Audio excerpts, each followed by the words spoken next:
নমস্কার বন্ধুরা, আশা করি তোমরা সকলে ভালো আছো। আমিও খুব ভালো আছি। আমি তোমাদের সঙ্গে আজকে একটা নতুন রেসিপি শেয়ার করব। তার জন্যে আমি নিয়ে নিয়েছি গোবিন্দভোগ চাল, ঘি মাখিয়ে রেখে দিয়েছি। মাছের মাথা নিয়ে নিয়েছি। মাছের মাথাটা আমি ভেজে রেখে দিয়েছি। এখানে নিয়েছি গোটা গরম মশলা, কাঁচা লঙ্কা চিড়ে রেখেছি, হলুদ গুঁড়ো আর লবণ। আর এখানে আমি জিরে, আদা আর দুটো শুকনো লঙ্কা পেস্ট করে রেখেছি। তো আজকের রেসিপির নাম হলো মুড়ি ঘন্ট। তোমরা দেখতে থাকো বন্ধুরা। আমি কড়াইতে তেল দিয়ে দিয়েছি। এবার আমি গোটা গরম মশলা ফোড়ন দেব। গোটা গরম মশলা ফোড়ন দিয়ে দিয়েছি। এবার আমি আদা, জিরে আর লঙ্কার পেস্টটা দিয়ে দেব। আমি মশলার পেস্টটা দিয়ে দিয়েছি। এবার আমি স্বাদ মতো লবণ দেব আর পরিমাণ মতো হলুদ দেব। আমি লবণ দিয়ে দিলাম।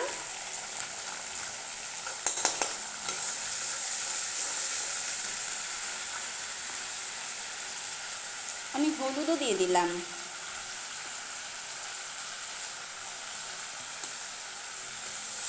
এবার আমি ভালো করে কষাতে থাকবো। আমি চেরা কাঁচা লঙ্কাগুলোও দিয়ে দিলাম।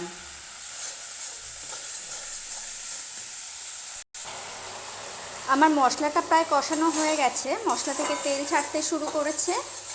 এবার আমি মাছের মাথা দুটো ভেঙে এর মধ্যে দিয়ে দেব।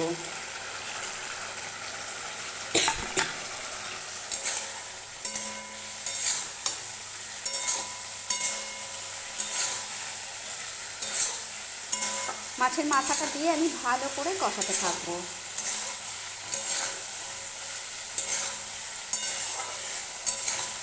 বন্ধুরা, এই রেসিপিটা অপূর্ব টেস্ট হয়, তোমরা একবার বানিয়ে দেখো, দেখতে ভীষণ ভালো লাগবে।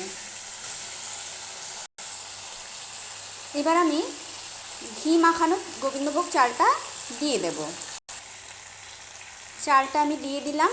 এবার আমি ভালো করে কষাতে থাকবো।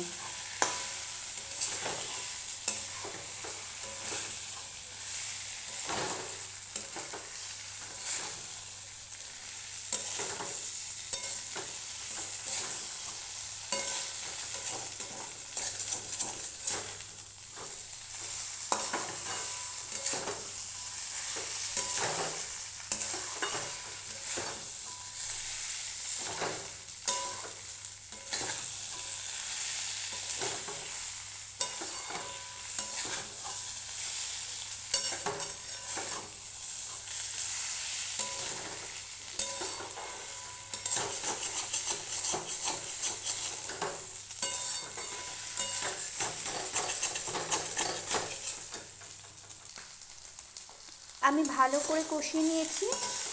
এবার আমি জল দেব। তোমরা যা চাল নেবে তার দ্বিগুণ পরিমাণ জল দেবে। আমি এখানে পরিমাণ মতো জল দিয়ে দিয়েছি। এবার আমি ঢাকা দিয়ে কিছুক্ষণ ফুটতে দেব।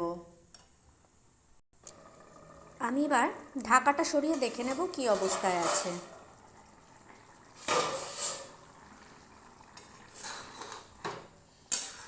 যে আর একটু সময় লাগবে, তো আমি আর একটু লবণ আর একটু চিনি দিয়ে দেবো এই সময়টা। আমি আর একটু লবণ দিলাম। এবার একটু চিনি দেব। তোমরা স্বাদ অনুযায়ী দেবে। আমি আবার 5 মিনিট ঢাকা দিয়ে দেব। আমি আবারও ঢাকাটা সরিয়ে নেব, নিয়ে দেখব কেমন অবস্থায় আছে। বন্ধুরা, আমার রান্নাটা প্রায় হয়ে গেছে, তোমরা দেখতে পাচ্ছ। এবার আমি ঘি আর গরম মশলা ছড়িয়ে নামিয়ে নেব।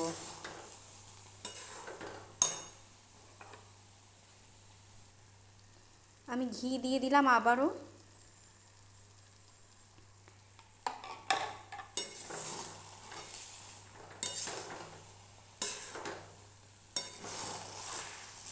তোমরা কিন্তু বাড়িতে ট্রাই করো বন্ধুরা, আর কেমন লাগলো আমাকে অবশ্যই জানিও।